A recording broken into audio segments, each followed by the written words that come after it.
అఖిలాండ కోటి బ్రహ్మాండ నాయక రాజాధిరాజ యోగిరాజ పరబ్రహ్మస్వరూప సమర్థ సద్గురు సాయినాథ్ మహారాజుకి జై. హలో అండి, అందరికీ నమస్తే. అందరూ ఎలా ఉన్నారు? అందరూ ఆరోగ్యంగా క్షేమంగా సంతోషంగా ఉండాలని మనస్ఫూర్తిగా మనందరి తరపున అమ్మవారిని వేడుకుంటున్నాను. మరి బాబాగారు ఈరోజు ఒక మంచి సందేశాన్ని అనుగ్రహిస్తున్నారు.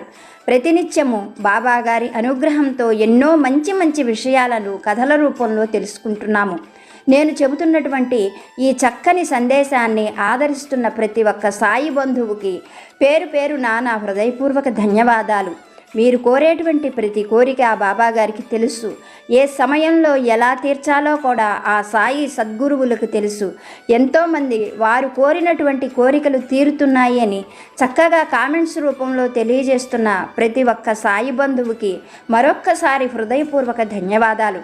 మరి బాబాగారి సందేశం ఏమిటో తెలుసుకోబోయే ముందు కొత్తగా ఛానల్ని చూస్తున్నట్లయితే ఛానల్ని సబ్స్క్రైబ్ చేసుకోండి. వీడియోని ఎక్కడా స్కిప్ చేయకుండా చూసేందుకు ప్రయత్నం చేయండి. వీడియో నచ్చితే ఒక లైక్ చేసి సపోర్ట్ చేయడం మాత్రం దయచేసి మర్చిపోకండి. నన్ను సపోర్ట్ చేస్తున్న ప్రతి ఒక్కరి కోసం నేను మళ్ళీ బాబాగారి పాదాలనంటి వేడుకుంటున్నాను. అలాగే మీ అందరికీ మరొక్కసారి సాయి ఆశీస్సులు ఉండాలని, మనందరిపైన బాబా అనుగ్రహం ఎల్లప్పుడూ ఇలాగే ఉండాలని మనస్ఫూర్తిగా కోరుకుంటూ బాబాగారి సందేశం ఏమిటో భక్తితో తెలుసుకుందాం. తల్లి, నువ్వు ఎదురు చూసేటువంటి ఒక చక్కని శుభవార్త త్వరలోనే నువ్వు వినబోతున్నావు. నిస్వార్థమైనటువంటి నీ కోరికను నేను తీర్చకుండా ఉండలేను. నువ్వు ఎప్పటి నుండో నన్ను ఈ కోరిక తీర్చమని పదే అడుగుతూ ఉన్నావు. నువ్వు అంతగా కోరుకుంటూ ఉన్నావు. నిస్వార్థంగా ఏ మాత్రము నీలో ఏ ఆలోచన లేకుండా నీ వారి కోసం నువ్వు కోరుకుంటున్నటువంటి ధర్మమైన నిస్వార్థమైన ఈ కోరికను నేను ఎప్పుడూ తీర్చకుండా ఉండను. నేను నిన్ను పరీక్షిస్తానే కానీ నీ కోరిక తీర్చకుండా ఉంటానని నువ్వు ఎలా అనుకుంటున్నావు? ఏ రోజు నువ్వు నీ కోసంగా ఏ కోరికలు కోరుకోలేదు. అన్ని విషయాలు కూడా నీ కోసం, నీ కుటుంబం కోసం, నీ చుట్టూ అల్లుకున్న నీ బంధువుల కోసం మాత్రమే అడుగుతున్నావు. నీ వాళ్ళు ఇంత చక్కటి జీవితం అనుభవిస్తున్నారు అని అంటే అదంతా కూడా నీ పూజల ఫలితమే. నువ్వు కోరుకుంటున్నది జరగదేమో అన్న అనుమానము, భయము నీకు ఎప్పుడూ వద్దు. అయితే ఈ సమయంలో నీ హితవు కోరి నేను నీకు ఒక మాట చెబుతాను. నువ్వు నన్ను పదే అడగడం, కోరుకోవడం ఇదంతా సరే, కానీ నీ కోరిక నెరవేరడం కోసం నువ్వు కూడా గట్టిగా ప్రయత్నించాల్సి ఉంటుంది. అనుమానాన్ని, భయాన్ని పక్కకు తోసేయి. ఏదైనా సరే మనిషి అనుకుంటే సాధించవచ్చు. ఏదైనా న్యాయంగా కోరినప్పుడు దాన్ని మానవ ప్రయత్నంతో ఎలా సాధించాలి అనే ఆలోచన ముందు చెయ్యాలి. నీకు ప్రత్యేకంగా ఒక మాట చెప్పాలనుకుంటున్నాను. నువ్వు ఏ మంచి పని చేసినా, ఏ మంచి కోరిక కోరుకున్నా నీ సాయి నీకు తప్పకుండా తోడుగా ఉంటారు. నువ్వు చేసే ప్రతి పనిలోనూ నీ సాయి అనుగ్రహము ఎప్పుడూ నీకు తోడుగానే ఉంటుంది. పదే నీ కోరికను గురించి నాతో చెప్పవలసిన అవసరం లేదు. నీ సాయి ఆశీస్సులు ఎప్పుడూ నీకు తోడుగా సహాయం చేసేందుకు ఏదో ఒక రూపంలో వెన్నంటే వస్తాయి. నీకు ఎప్పుడు నేను తోడుగా ఉంటున్నాను. నీ పనులలో ఆటంకాలు కలుగుతున్నాయి కదా, మరి నేను తోడు ఉండంగా నీకు ఆటంకాలు ఏమిటి అన్న అనుమానం రావచ్చు. అయితే ఈ సమయంలో నేను నీకు ఒక హితవును చెప్పాలనుకుంటున్నాను. ముందుగా సముద్రం చిలికినప్పుడు హాలాహలమే వచ్చింది. అది చూసి దేవతలు భయపడిపోయి ఉంటే వాళ్ళు అమృతాన్ని పొందలేకపోయేవారు. అలాగే జీవితంలో కొన్ని అవసరాలు ఎంతో ముఖ్యమైనవి. అవి తీరాలి అంటే వాటికి కావలసిన సాధన చేసినప్పుడు చిన్న అవాంతరాలను చూసి భయపడవద్దు. నిరాశ చెందకుండా నువ్వు ప్రయత్నం చేయి. ఏదైనా ఒక పని జరగాలి అనంటే దైవానుగ్రహంతో పాటుగా పురుష ప్రయత్నం అనగా మానవ ప్రయత్నం కూడా ఎంతో అవసరం. నీ ఈ పనిలో నీకు సహాయం చేయటానికి నీకు తోడుగా ఎల్లప్పుడూ నీ సాయి ఏదో ఒక రూపంలో నీ వెంటే వస్తారు. అటువంటి ఏర్పాట్లు నేను చేస్తాను. నీతో ఎన్నోసార్లు నేను చెప్పాను కదా, నీకు ఏ సాయం కావాలో నేను ఆ సాయం రూపంలో నీ ముందుకు వచ్చి నిలబడి ఉంటాను. కనుక నిరాశ చెందకు. నా పైన ఆశతో, నమ్మకంతో నీ ప్రయత్నం నువ్వు చెయ్యి. నువ్వు అనుకున్నది తొందరలోనే సాధించి సంతోషమైన జీవితాన్ని గడుపుతావు. నువ్వు అడుగుతున్నది నేను తప్పకుండా అనుగ్రహిస్తాను. నేను అనుగ్రహించేందుకే నేను ఎప్పుడూ నీతోనే ఉంటున్నాను. నీ బాబాపై నమ్మకం ఉన్నంతకాలం నీ జీవితంలో ఎటువంటి ఒడిదుడుకులు ఉండవని మాట ఇవ్వగలను. నా మాటపై విశ్వాసంతో అడుగు ముందుకు వెయ్యి అంటూ బాబాగారు ఒక చక్కని సందేశాన్ని మనకి అనుగ్రహించారు. బాబాగారు చెప్పినటువంటి ఈ సందేశంలోని పరమార్థాన్ని సాయి అనుగ్రహంతో ఒక చక్కని కథ రూపంలో తెలుసుకుందాము. పూర్వం దేవనగరం అనే రాజ్యాన్ని హేమవర్ణుడు అనే మహారాజు పరిపాలిస్తూ ఉండేవాడు. హేమవర్ణుడు ప్రజలను కన్నబిడ్డల్లా పరిపాలించేవాడు.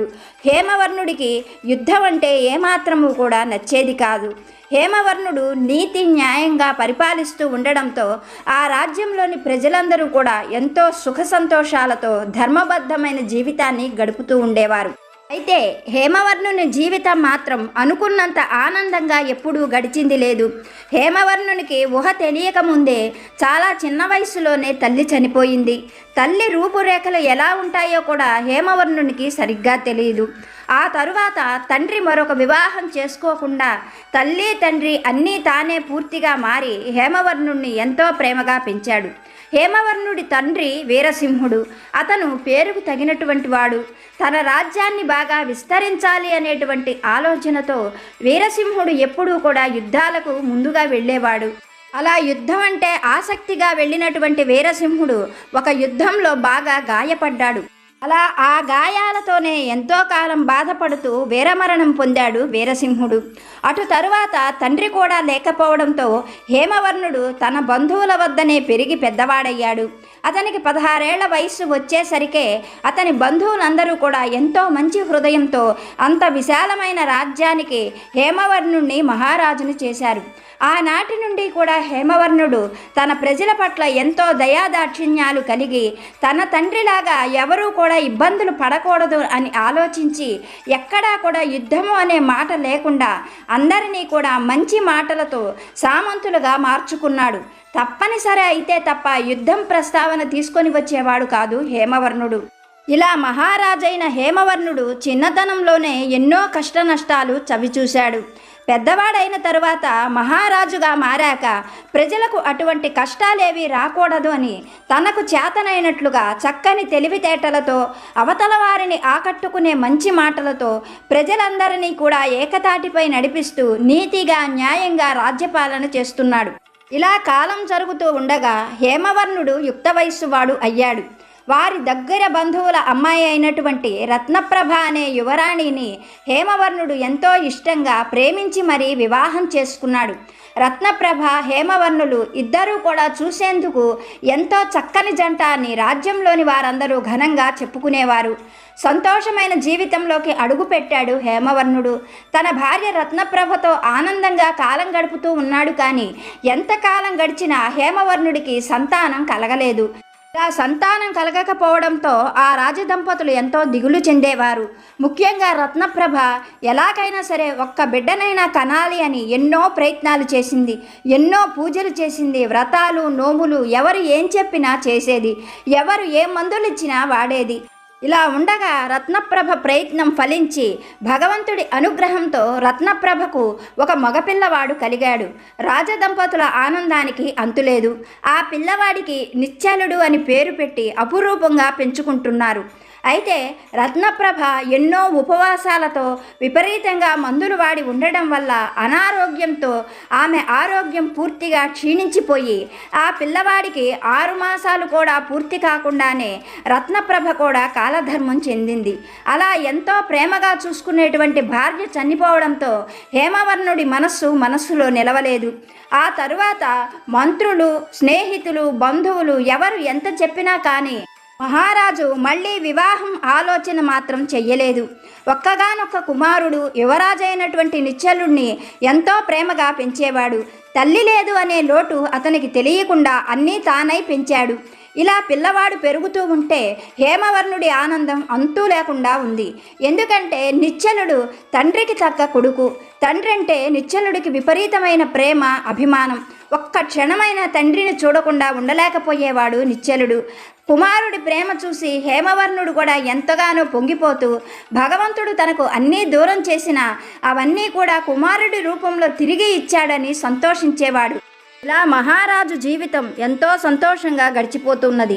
మహారాజైన హేమవర్ణుడికి ఒక విచిత్రమైన అలవాటు ఉన్నది. అప్పుడప్పుడు హేమవర్ణుడు మారువేషంలో రాజ్యంలోనూ రాజ్యం చుట్టూ ఉన్న అరణ్యంలోనూ కూడా సంచారం చేస్తూ ఉంటాడు. అక్కడ ఎవరైనా దొంగలు ఉన్నా లేకపోతే ఆ అరణ్య ప్రాంతాలలోని వారు ఏవైనా ఇబ్బందులు పడుతూ ఉన్నా అవి తెలుసుకోవడం కోసం హేమవర్ణుడు ఈ విధంగా చేస్తూ ఉంటాడు. ఇలాగే ఒకనాడు హేమవర్ణుడు వనవిహారం చెయ్యాలి అన్న ఆలోచన కలిగింది. తన ఆలోచనను అతి కొద్ది మంది స్నేహితులకు పరివారానికి తెలియజేశాడు హేమవర్ణుడు. వారు కూడా అంగీకరించడంతో కొద్ది మందిని వెంట పెట్టుకొని హేమవర్ణుడు వనవిహారానికి వెళ్ళాడు. అలా మధ్యాహ్నం వరకు హేమవర్ణుడు అతని ఆంతరంగికులు అక్కడ ఉన్నటువంటి వనాలన్నీ కూడా చక్కగా చూశారు. హేమవర్ణుని రాజ్యం చుట్టూ ఎంతో గొప్ప గొప్ప వనాలు ఉన్నాయి. ఆ వనాలలో అరుదైన పుష్పజాతులు ఉన్నాయి.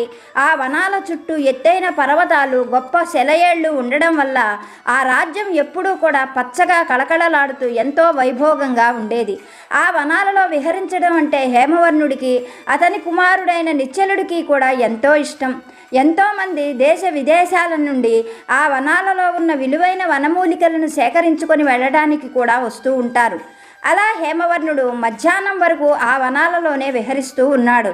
ఇంతలో హేమవర్ణుడికి ఒక చెట్టు కింద అందమైన యువతి కనిపించింది. ఆ యువతి అందచందాలను దూరం నుండి చూసిన హేమవర్ణుడికి మనస్సులో ఆనందం ఉప్పొంగింది. ఆయన తన ఆంతరంగికులను దూరంగా ఉండమని చెప్పి ఆ యువతి దగ్గరకు వచ్చి ఈ విధంగా అడిగాడు. ఓ కన్యామణి, ఎవరు నువ్వు? నీ సౌందర్యం చూస్తుంటే నా మనస్సులో నిలవడం లేదు. నీ వంటి సౌందర్యవతిని నేను ఇంతవరకు ఎన్నడూ కూడా చూడలేదు. ఏ కారణం చేత నువ్వు ఈ వనంలో ఒంటరిగా ఉన్నావు అంటూ తన మనసులో ఉన్న ఎన్నో ప్రశ్నలతో ఆ యువతిని ప్రశ్నించాడు. అందుకు ఆ యువతి, మహారాజా, నేను గంధర్వకాంతను. నేను ఆకాశగమనం చేస్తూ ఉన్నప్పుడు ఈ చెట్టు పువ్వుల వాసన నా మనసును బాగా ఆకర్షించింది. అందువల్లనే నేను ఈ చెట్టు కింద కొద్దిసేపు నిలబడి ఈ పూలు కొన్ని సేకరించుకొని మా లోకానికి వెళ్ళాలని వచ్చాను. నువ్వు అనుకున్నట్లుగా నేను మానవకాంతనైతే కాదు అని చెప్పింది ఆ గంధర్వకాంత. అందుకు హేమవర్ణుడు ఎంతగానో సంతోషిస్తూ ఆ గంధర్వకాంతతో, అలా అయితే నువ్వు మీ లోకానికి వెళ్ళవలసిన అవసరం లేదు. నా మాట మన్నించి నాతో పాటుగా మా అంతఃపురానికి రా. నిన్ను మహారాణిలా చూసుకుంటాను, దేవతలా పూజించుకుంటాను. నీకు అభ్యంతరం లేకపోతే నువ్వు ఎల్లప్పుడూ మా అంతఃపురంలోనే ఉండవచ్చు అంటూ తన మనసులో ఉన్న కోరికను బయటపెట్టాడు హేమవర్ణుడు. హేమవర్ణుని మాటలు విన్నటువంటి గంధర్వకాంత ఎంతగానో చిరాకు పడుతూ, ఓ మహారాజా, మీరు పొరబడుతున్నారు. నేను మానవకాంతను కాదు అని మీకు చెప్పాను. నన్ను విసిగించకుండా ఇక్కడ నుండి వెళ్ళిపోండి అంటూ కోపంగా సమాధానం చెప్పింది. అయినా సరే హేమవర్ణుడు తన పట్టు విడవకుండా ఆమెను ఒప్పించే ప్రయత్నం చేశాడు. అయితే ఆ గంధర్వకాంతకు కోపం రావడంతో ఆమె ఎంతో చిరాకుగా హేమవర్ణుణ్ణి చూస్తూ, ఓ మహారాజా, నీ మేలు కోరి ఇప్పటి వరకు నేను ఎంతో ఓర్పుగా నీకు సమాధానం చెప్పాను. నేను మానవకాంతను కాదు, నేను ఈ లోకంలో ఉండను అని చెప్పినా కానీ నీవు వినిపించుకోలేదు. నీ కంటి చూపు నీ బుద్ధిని పాడు చేసింది. అందుకనే నీకు ఇటువంటి ఆలోచన కలిగింది. ఏ కంటి చూపుతో నా అందచందాలను చూసి నన్ను నీతో రమ్మని బలవంతం చేస్తున్నావో ఆ కంటి చూపును నువ్వు కోల్పోతావు. పూర్తిగా అంధుడిగా మారిపో అంటూ శపించి రివ్వున గాలిలోకి లేచి వెళ్ళిపోయింది గంధర్వకాంత. క్షణంలోనే ఇదంతా జరిగిపోయింది. హేమవర్ణుడు చూపును పూర్తిగా కోల్పోయాడు. ఏం జరుగుతుందో తెలుసుకునే లోపే జరగవలసిన నష్టమంతా కూడా జరిగిపోయింది. దూరంగా నిలబడి ఉన్నటువంటి హేమవర్ణుని ఆంతరంగికులు ఎంతసేపైనా హేమవర్ణుడు అక్కడ నుండి రాకపోవటంతో ఏం జరిగిందో అనే ఆందోళనతో హేమవర్ణుడు దగ్గరకు వచ్చి హేమవర్ణుడికి కలిగిన కష్టం చూసి ఎంతగానో బాధపడ్డారు. ఆ మహారాజు ఆంతరంగికులు అప్పటికప్పుడే మహారాజును వెంటబెట్టుకొని అంతఃపురానికి చేరుకున్నారు. అలా అంతఃపురానికి చేరుకున్న తరువాత హేమవర్ణుడు తన చూపును తిరిగి పొందేందుకు ఎన్నో ప్రయత్నాలు చేశాడు. దేశ విదేశాల నుండి పేరు పొందిన గొప్ప గొప్ప ఘనవైద్యులను పిలిపించారు. వారు ఎంతో అరుదైన అపురూపమైన వనమూలికలతో మహారాజుకు కంటిచూపు తెప్పించడానికి తీవ్రంగా శ్రమించారు. కానీ వారి ప్రయత్నం ఏమాత్రము కూడా ఉపయోగపడలేదు. పోను పోను మహారాజుకు చూపు వస్తుంది అన్న నమ్మకం అక్కడ ఉన్నవారందరూ కూడా పూర్తిగా కోల్పోయారు. మహారాజు కుమారుడైనటువంటి నిశ్చలుడు మహారాజును కనిపెట్టుకొని ఉన్నాడు. ఒక్క క్షణం కూడా తండ్రిని విడిచిపెట్టలేదు. తండ్రికి ఇంత దురవస్థ కలిగినందుకు ఎంతగానో బాధపడుతుండేవాడు నిశ్చలుడు. ఇలా ఉండగా ఒక రోజున మహారాజుకు సంబంధించి ఆంతరంగికుడైనటువంటి మహామంత్రి మహారాజు నిశ్చలుడు ఉన్నప్పుడు వారి దగ్గరకు వచ్చి ఈ విధంగా చెప్పాడు, నాయన, మీ తండ్రి గారికి ఇంకా చూపు రావడం అనేది అసాధ్యం. ఎందుకంటే ఇది శాపం వల్ల పొందినటువంటి అంధత్వం. శాప విమోచనం జరిగితే తప్ప మీ తండ్రి గారికి ఇంకా చూపు వచ్చే అవకాశం లేదు. శాప విమోచన చెయ్యాలి అంటే మీ తండ్రిని శపించిన వారు ఎవరో తెలుసుకొని వాళ్లను సుముఖులను చేసుకొని వాళ్ళ అనుగ్రహం పొందితే తప్ప మహారాజుకు చూపు వచ్చే అవకాశం లేదు. అప్పటి వరకు ఎవరు ఎన్ని ప్రయత్నాలు చేసినా అవన్నీ కూడా బూడిదలో పోసిన పన్నీరవుతాయి. ఆ ఆలోచన ప్రకారంగా మహారాజుకు ఇంక చూపు రావడం అసాధ్యం. మహారాజును శపించినటువంటి వారు గంధర్వులు. గంధర్వ కాంతను ప్రసన్నం చేసుకుంటే ఆమె అనుగ్రహంతో మళ్ళీ మహారాజుకు చూపు వచ్చే అవకాశం ఉంటుంది అని చెప్పాడు మహామంత్రి. ఆయన మాటలు వింటున్నటువంటి నిశ్చలుడు మహామంత్రితో, మంత్రి గారు, మీరు చెప్పింది అక్షర సత్యం. మీరు నాకు అవకాశం కల్పించండి. నేను వెళ్ళి ఆ గంధర్వకాంతను ప్రసన్నం చేసుకుంటాను. ఆమెను ఒప్పించి మా తండ్రి గారికి శాప విమోచనం ఎలాగో తెలుసుకుంటాను అని చెప్పాడు. మహామంత్రి హితులు, ఎంతోమంది స్నేహితులు నిశ్చలుడిని ఎన్నో రకాలుగా వారించారు. మహారాజు కూడా తనకు చూపు లేకపోయినా పర్వాలేదు కానీ ఆ గంధర్వకాంత కోసం వెళ్ళొద్దని ఎంతగానో బ్రతిమిలాడాడు. కానీ నిశ్చలుడు మాత్రం తన నిర్ణయాన్ని మార్చుకోలేదు. తనకు భగవంతుడి అనుగ్రహం, తండ్రి ఆశీస్సులు ఉన్నాయి అని బలంగా నమ్మి అక్కడ వారిని ఒప్పించి ఆ గంధర్వకాంతను వెతికేందుకు బయలుదేరాడు. తను తెలుసుకున్న వివరాల ప్రకారం గంధర్వులు ఈశాన్య దిక్కులో ఉంటారు. అందుకోసమే నిశ్చలుడు గంధర్వకాంతను వెతుకుతూ ఈశాన్య దిక్కుగా బయలుదేరాడు. అలా రోజులు, వారాలు, నెలలు గడిచిపోయాయి. తను వెళ్ళగలిగినంత దూరం వెళుతూనే ఉన్నాడు. ఎక్కడ అలసట లేదు. తండ్రికి చూపు తెప్పించాలి అన్న ఒక్క ఆలోచన తప్ప నిశ్చలుడిలో మరే ఆలోచన లేదు. ఇలా బలమైన సంకల్పంతో ప్రయాణం చేస్తున్న నిశ్చలుడు ఒక దగ్గరకు చేరుకోగానే ఆ దారి ఆగిపోయింది. ఆ దారి చుట్టూతా కూడా మానవ మాతృలు ఎక్కలేనటువంటి అసాధ్యమైన పర్వత శ్రేణి, చుట్టూ కీకారణ్యము, పెద్ద పెద్ద జలపాతాలు కనిపించాయి. అక్కడ నుండి ముందుకు వెళ్ళే దారి నిశ్చలుడికి కనిపించలేదు. ఏం చెయ్యాలో, ఎలా వెళ్ళాలో నిశ్చలుడికి అర్థం కాలేదు. నడిచి నడిచి అలసిపోయిన నిశ్చలుడు స్పృహ తప్పిపోవడంతో అక్కడే ఉన్న ఒక చెట్టు కింద పడిపోయాడు. తనకు స్పృహ వచ్చేసరికే తను ఒక రాక్షసి ఒళ్ళో పడి ఉన్నాడు. ఆ రాక్షసి అతనికి పరిచర్యలు చేస్తున్నది, పండ్లు తినిపిస్తున్నది, పాలు తాగిస్తున్నది, పెద్ద విసినికర్రతో అతనికి విసురుతూ అతనికి సేవలు చేస్తూ ఉన్నది. ఆ రాక్షసిని చూడగానే నిశ్చలుడు భయంతో పక్కకు జరిగాడు. అలా నిశ్చలుడు భయపడుతూ ఉండగా ఆ రాక్షసి అతని భయాన్ని అర్థం చేసుకొని నిశ్చలుడితో, నువ్వు భయపడవలసిన అవసరం లేదు. నేను నీకు సేవలు చేశాను. నువ్వు ఎవరు? నువ్వు ఎందుకు ఇక్కడికి వచ్చావు? ఇక్కడికి మానవ మాతృలెవ్వరూ రావడం నా జీవితంలో నేను చూడలేదు. ఇక్కడికి కేవలం మునులు, యోగులు, సిద్ధులు వారు మాత్రమే వస్తారు. నువ్వు వచ్చావు అంటే ఏదో బలమైన కారణం ఉండి ఉంటుంది. నీవు ఎందుకు ఇక్కడికి వచ్చావో నేను తెలుసుకోవచ్చా అన్నది ఆ రాక్షసి. ఆ రాక్షసి అంత చక్కగా తనను అడిగేసరికే నిశ్చలుడు తన తండ్రికి గంధర్వకాంత వల్ల కలిగినటువంటి శాపము, ఆ శాపం తొలగించుకోవడానికి, ఆ గంధర్వకాంతను ప్రసన్నం చేసుకోవడానికి తను వచ్చిన విధానము అన్నీ కూడా పూసగుచ్చినట్లుగా ఆ రాక్షసికి చెప్పాడు. ఆ మాటలు విన్నటువంటి ఆ రాక్షసి ఒక నిట్టూర్పు విడుస్తూ, యువరాజా, నువ్వు చాలా సాహసం చేయడానికి పూనుకున్నావు. అయితే నా అనుభవంతో నీకు ఒక మాట చెబుతాను. నువ్వు అనుకున్నంత సులభం కాదు ఈ కార్యం. అసలు నువ్వు గంధర్వలోకానికి ఎలా వెళ్ళగలవు? ఇంకొక మాట ఏమిటంటే, గంధర్వులు మాయావులు. వారికి చిరాకు తెప్పించినా, కోపం తెప్పించినా వాళ్ళు ఎలా శపిస్తారో నువ్వు ప్రత్యక్షంగా చూశావు. కనుక నా మాట విను. నువ్వు ఇక్కడ నుండి ఇటే వెళ్ళిపో. నువ్వు సురక్షితంగా ఉండగలవు. నా మాట విని ఈ ప్రయత్నం విరమించుకో అన్నది ఆ రాక్షసి. రాక్షసి మాటలకు నిశ్చలుడు రాక్షసితో, నా తండ్రి పడుతున్న కష్టం నేను కళ్ళారా చూశాను కనుక తిరిగి వెళ్ళడం అంటూ జరిగితే గంధర్వకాంతను ప్రసన్నం చేసుకొని నా తండ్రికి చూపు వచ్చే ఉపాయం తెలుసుకొనే వెళతాను. అలా వెళ్ళలేకపోతే ఈ మార్గ మధ్యంలోనే నా ప్రాణాలను విడిచిపెడతా కానీ నా ప్రయత్నం ఎటువంటి పరిస్థితులలోనూ విరమించుకోను. నీకు చేతనైతే నాకేదైనా సహాయం చెయ్యి అన్నాడు నిశ్చలుడు. యువరాజు మాటలకు రాక్షసి క్షణంసేపు ఆలోచించి యువరాజుతో, యువరాజా, నీ ధైర్య సాహసాలు మెచ్చుకోకుండా ఉండలేకపోతున్నాను. ఈ కన్న తండ్రికి చూపు వచ్చే విషయంలో నాకు చేతనైనంత సహాయం నేను నీకు చెయ్యగలను. నీ పని పూర్తయిన తరువాత నేను కోరిన కోరికను నువ్వు తీర్చవలసి ఉంటుంది. ఇందుకు నీకు సమ్మతమేనా అన్నది రాక్షసి. రాక్షసి మాటలకు నిశ్చలుడు రాక్షసితో, నేను తీర్చగలిగిన కోరిక ఏదైనా సరే నువ్వు అడిగింది తీరుస్తాను అన్నాడు నిశ్చలుడు. అప్పుడు రాక్షసి, నువ్వు తీర్చలేనటువంటి కోరిక ఏదీ కూడా నేను కోరుకోను. కనుక యువరాజా, నా మాట వినండి. నా మంత్రశక్తితో నేను నిన్ను గంధర్వ నగరం ద్వారం దగ్గర దాకా తీసుకొని వెళతాను. అక్కడ నుండి లోపలికి నువ్వే వెళ్ళవలసి ఉంటుంది.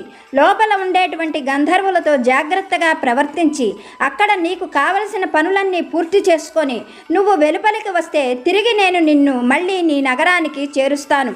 ఆ తరువాత నా కోరిక ఏమిటో కోరుకుంటాను అని చెప్పింది రాక్షసి. రాక్షసి మాటలకు అంగీకార సూచకంగా యువరాజు తల ఊపాడు.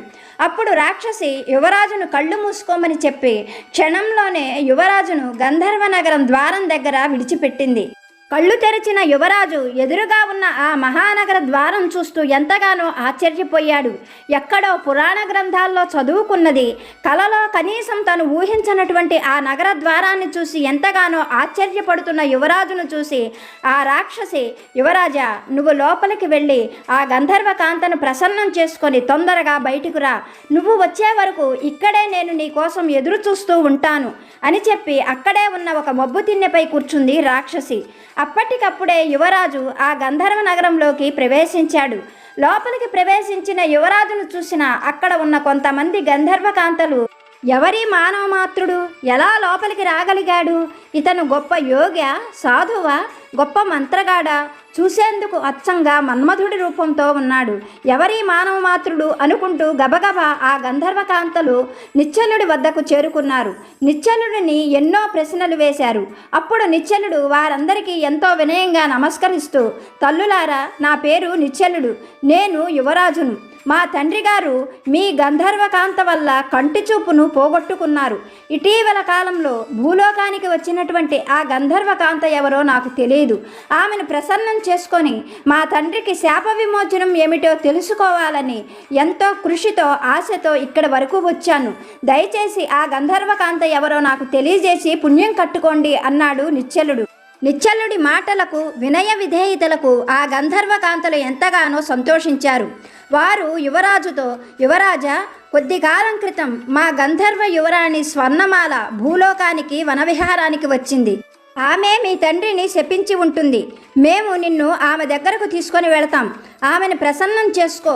మీ తండ్రికి చూపు వచ్చే ఉపాయం ఏమిటో ఆమె చెప్పగలదు అంటూ గంధర్వకాంతలు నిశ్చలుణ్ణి గంధర్వ యువరాణి స్వర్ణమాల దగ్గరకు తీసుకొని వెళ్ళారు. స్వర్ణమాల నిశ్చలుడిని చూస్తూనే, నువ్వు ఆ హేమవర్ణుడి కొడుకువు కదా, నువ్వు ఇక్కడికి ఎలా రాగలిగావు అని ప్రశ్నించింది. అందుకు నిశ్చలుడు జరిగిన విషయాలన్నీ కూడా వివరంగా స్వర్ణమాలకు చెప్పి, తల్లి, మీరు మా తండ్రి గారిని తప్పుగా అర్థం చేసుకున్నారు. మా తండ్రి గారికి మీ పట్ల ఎంతో పవిత్రమైన భావన ఉన్నదే కానీ మిమ్మల్ని అవమానపరచాలి అన్నటువంటి ఆలోచన ఆయనకి లేదు. జరిగిందేదో జరిగిపోయింది. పెద్ద మనసుతో క్షమించండి. మిమ్మల్ని జగన్మాతలా భావిస్తున్నాను. మా తండ్రి గారికి చూపు వచ్చేటువంటి మార్గం తెలియజేయండి అంటూ ఆ గంధర్వకాంత కాళ్ళు పట్టుకున్నాడు నిశ్చలుడు. నిశ్చలుడి మాట తీరుకు వినయ విధేయతలకు గంధర్వకాంత ఎంతగానో మంత్రముగ్ధురాలయ్యింది. ఆ వెనువెంటనే ఆమె యువరాజును చూస్తూ, రాకుమారా, నీ మాట తీరు వినయ విధేయతలు నాకు చాలా ఆనందం కలిగించాయి. నీ వంటి కుమారుడిని కన్నందుకు ఆ తండ్రి ఎంతో గొప్ప అదృష్టవంతుడు. నీ తండ్రిని బట్టి కాకపోయినా నిన్ను బట్టి నీ తండ్రికి చూపు వచ్చే మార్గం చెబుతాను అంటూ గంధర్వకాంత కళ్ళు మూసుకొని క్షణకాలం తన చేతిని గాల్లోకి చాపి ఉంచింది. మరుక్షణమే ఆమె చేతిలో మిలమిలా మెరుస్తూ ఒక బంగారు పుష్పం ప్రత్యక్షమయ్యింది. అప్పుడు గంధర్వకాంత ఆ పుష్పాన్ని కళ్ళకద్దుకుంటూ తిరిగి ఆ పుష్పాన్ని నిశ్చలుడి చేతికిస్తూ, యువరాజా, ఈ పుష్పం మహావిష్ణు అర్చనకు ఉపయోగించిన బంగారు పుష్పం. ఈ పుష్పాన్ని మీ తండ్రి గారి కళ్ళకు తాకించినట్లయితే ఆయన తిరిగి చూపును పొందడం జరుగుతుంది. అయితే నువ్వు ఒక ముఖ్యమైన విషయాన్ని గుర్తుపెట్టుకోవాలి. ఎప్పుడూ అబద్ధం చెప్పనివాడు, మాట తప్పనివాడు ఈ పుష్పాన్ని ఉపయోగించినట్లయితే ఈ పుష్పం ప్రభావం వల్ల మీ తండ్రి గారికి చూపు వస్తుంది. అలా కాకుండా మాట తప్పిన వారు, అబద్ధం చెప్పిన వారు ఈ పుష్పాన్ని ఉపయోగించిన ఎటువంటి ఫలితము ఉండదు. నీకు మేలు కలుగుతుంది. క్షేమంగా వెళ్ళిరా అని ఆశీర్వదించింది గంధర్వకాంత. నిశ్చలుడు ఆమె పాదాలకు నమస్కరించి ఆ పుష్పాన్ని భద్రంగా తీసుకొని తిరిగి గంధర్వ నగరం బయటకు వచ్చాడు. నిశ్చలుడి కోసమే అప్పటి వరకు ఎదురు చూస్తూ ఉన్నటువంటి రాక్షసి మబ్బుతిన్నపై నుండి క్షణంలో మాయమై నిశ్చలుడి ముందు ప్రత్యక్షమైంది. రాకుమారా, నువ్వు ఈ కార్యం సాధించగలవన్న నమ్మకం నాకు కుదిరింది. అందుకనే నేను నిన్ను ఇక్కడి వరకు తీసుకొని వచ్చాను. సరే, నిన్ను రాజ్యానికి చేరుస్తాను, కళ్ళు మూసుకో అన్నది. రాక్షసి చెప్పినట్లుగానే నిశ్చలుడు కళ్ళు మూసుకొని తెరిచేసరికే తన రాజప్రాసాదం ముందు రాక్షసితో సహా నిలబడి ఉన్నాడు. కృతజ్ఞతగా నిశ్చలుడు రాక్షసికి నమస్కారం చేస్తూ, నీ మేలు జన్మలో మర్చిపోలేను.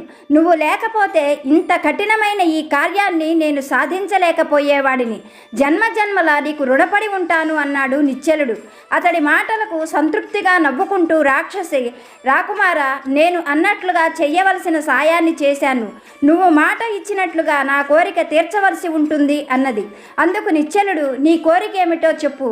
అది ఎంత కఠినమైనదైనా సరే తప్పకుండా నువ్వు కోరినట్లు చేస్తాను అని పలికాడు. అందుకు రాక్షసి క్షణం ఆలోచించి, రాకుమారా, నన్ను మనస్ఫూర్తిగా వివాహం చేసుకో, ఇదే నా కోరిక అని చెప్పింది. రాక్షసి మాటలు వింటూనే నిర్ఘాంతపోయాడు నిశ్చలుడు. కానీ క్షణంలోనే తేరుకున్న నిశ్చలుడు, నువ్వు ఇక్కడే ఉండు, నేను లోపలికి వెళ్ళి నా తండ్రికి చూపు రాగానే వచ్చి నిన్ను వివాహం చేసుకుంటాను అని చెప్పి లోపలికి వెళ్ళాడు రాకుమారుడు. అలా అంతఃపురంలోకి వచ్చిన రాకుమారుడు ఆ బంగారు పుష్పాన్ని శ్రీ మహావిష్ణువుని ధ్యానిస్తూ తండ్రి కళ్ళకు తాకించాడు. మరుక్షణంలోనే మంత్రం వేసినట్లుగా మహారాజుకు చూపు రావడం జరిగింది. ఆ చూపు రావడంతోనే మహారాజు కొడుకుని గాఢాలింగనం చేసుకొని ఎంతగానో మురిసిపోతూ, నీ వంటి కొడుకును కన్నందుకు నేనెంతో అదృష్టవంతుడిని అంటూ జరిగిన విషయాలన్నీ కూడా కొడుకుని అడిగాడు. అప్పుడు హేమవర్ణుడితో యువరాజు జరిగిన విషయమంతా కూడా చెప్పి తను రాక్షసిని వివాహం చేసుకోవడానికి అంగీకరించవలసిందిగా తండ్రిని కోరాడు. ఆ మాటలు వింటూనే హేమవర్ణుడు కొడుకును చూసి, నాకు చూపు రాకపోయినా పర్వాలేదు, నువ్వు ఒక ఘోర రాక్షసిని వివాహం చేసుకోవడానికి నేను ఎంత మాత్రము అంగీకరించలేను, నా మాట విను అంటూ ఎంతో ఆందోళనగా బాధపడుతూ కొడుకుతో చెప్పాడు. అందుకు రాకుమారుడు, తండ్రి, మీరు విచారించకండి. ఆడిన మాటను తప్పటం కన్నా ఆ రాక్షసిని వివాహం చేసుకోవడమే నాకు ఎంతో ఇష్టం. మీరు ఈ విషయంలో ఏమాత్రము విచారించవద్దు. తను చూసేందుకు రాక్షసే కానీ తను చాలా సాధు స్వభావి, నాపైన ఎంతో ప్రేమతో ఉన్నదన్న విషయం నాకు అర్థమైంది. మీరు అంగీకరించి నాకు వివాహం జరిపించండి అని చెప్పి తండ్రి అంగీకారంతో బయటకు వచ్చాడు. అతని కోసమే ఎదురు చూస్తూ ఉన్న రాక్షసి మరొక్కసారి యువరాజును చూసి, యువరాజా, నన్ను వివాహం చేసుకోవడం మనస్ఫూర్తిగా మీకు ఇష్టమే కదా అని ప్రశ్నించింది. అందుకు అంగీకార సూచకంగా తల ఊపుతూ యువరాజు రాక్షసితో, నేను నిన్ను వివాహం చేసుకోవడం ఇష్టమే, కానీ నేను నిన్ను వివాహం చేసుకున్న తరువాత నువ్వు నేను చెప్పినట్లుగా వినాలి అన్నాడు. అందుకు రాక్షసి, నేను మీ భార్యను, మీరు ఏం చెబితే అదే చేస్తాను అన్నది. అందుకు రాకుమారుడు, అలా అయితే నీ ఈ వికృత రూపం చూసి జనులందరూ ఎంతగానో భయపడతారు. నేను నీ కోసం ఒక ప్రత్యేక మందిరాన్ని కట్టిస్తాను. ప్రతినిత్యము నేను నీ దగ్గరకు వస్తాను. నువ్వు ఆ మందిరం నుండి బయటికి రాకూడదు అని చెప్పాడు. అందుకు అంగీకారంగా తల ఊపింది ఆ రాక్షసి. అప్పుడు నిశ్చలుడు ఎంతో ప్రేమపూర్వకంగా ఆ రాక్షసి చేతినందుకొని లోపలికి నడవబోయాడు.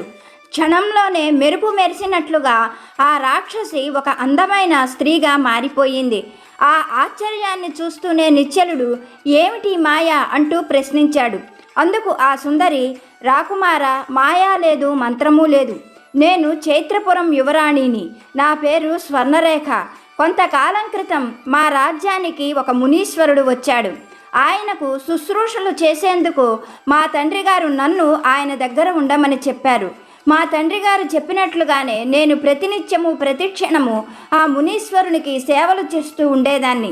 ఆ మునీశ్వరుడు నాకు ఎన్నో దివ్యమైన మంత్రాలను కూడా ఉపదేశించాడు. వాటి వల్లనే నేను నిన్ను గంధర్వలోకానికి పంపించి తిరిగి తీసుకొని ఇక్కడికి రాగలిగాను.